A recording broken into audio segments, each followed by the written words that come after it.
Hi guys! For today's mini vlog, magluluto nga pala tayo ng adobong manok. Meron nga pala tayong bawang, sibuyas, toyo, siling haba, manok, syempre, toyo, suka, at saka kamote. Then, meron din tayong itlog na nilaga. Yan, magsimula na tayong mag-isa ng bawang. Pagkatapos ilagay ang bawang, lagay mo na ang sibuyas. Siyempre naman, hindi mawawala ang ating luya. At halo-haloin mo lang ito hanggat lumabas ang kanyang aroma. Pagkatapos nito ay siyempre ilalagay na natin ang main ingredients, manok.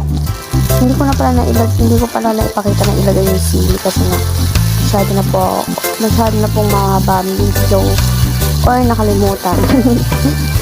Yun po, totoo, nakalimutan ko pong ilagay ang sili. Then, halu-haluin po natin ng kaunti. Hindi ako sanay mag-voice over pero try lang.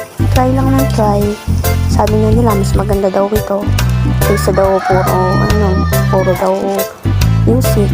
Ilagyan natin ng paminta. Lagyan natin ng konting bechin. Siyempre, lagyan din natin ng konting salt. Tapos sunod natin ng toyo.